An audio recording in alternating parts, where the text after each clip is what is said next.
পরিমণির সঙ্গে অনৈতিক সম্পর্কে এবার চাকরি হারাচ্ছেন এডিসি শাকলায়েন শিথিল। তদন্তে পরিমণি ও শাকলায়েন শিথিল সম্পর্কে জানা গেল আরো ভয়ঙ্কর কিছু তথ্য।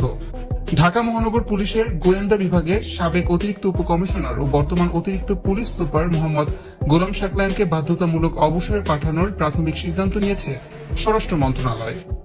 তদন্তে উঠে এসেছে নায়িকা পরিমণির সঙ্গে শাকলায়েনের বিবাহ বহির্ভূত অনৈতিক সম্পর্ক ছিল। শাকলায়েন পরিমণির বাসায় গিয়ে থাকতেন। শাকলায়েনের স্ত্রী তার সরকারি বাসায় না থাকার সময় পরিমণি গিয়ে সেখানে রাত্রি যাপনও করেছেন। স্বরাষ্ট্র মন্ত্রণালয়ের জননিরাপত্তা বিভাগ থেকে 13 জুন পিএসসিকে চিঠি দেওয়া হয়। এতে বলা হয়, অসদাচরণের কারণে শাকলায়েনকে গুরুদণ্ড হিসেবে চাকরি থেকে বাধ্যতামূলক অবসর প্রদানের প্রাথমিক সিদ্ধান্ত গৃহীত হয়েছে। এই বিষয়ে চিত্রনায়িকা পরিমণি বলেন, বিষয়টি ব্যক্তিগত পর্যায়ে এখনো আসে নাই। ব্যক্তিগত পর্যায়ে যদি আসে তখন আমি কথা বলবো।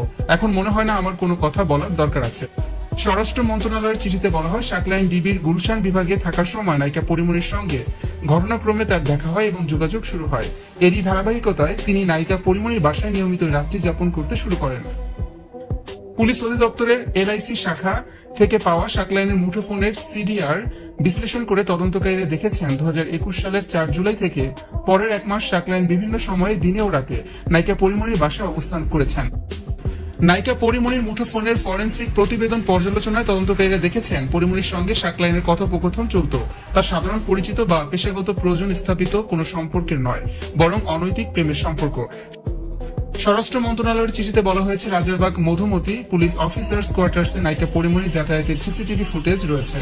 এর ফরেনসিক প্রতিবেদন বিশ্লেষণে সাক্ষীদের জবানবন্দি অনুযায়ী প্রতীয়মান হয় যে শাকলায়েনের পূর্ব পরিকল্পনা ও সম্পূর্ণ জ্ঞাতসারে তার স্ত্রী না থাকা অবস্থায় নায়িকা পরিমণি তার রাজারবাগ সরকারি বাসায় যেতেন। সেখানে প্রায় 17 ঘন্টা অবস্থান করে 2 আগস্ট রাত 1:30টায় পরিমণি বাসাটি ত্যাগ করেন।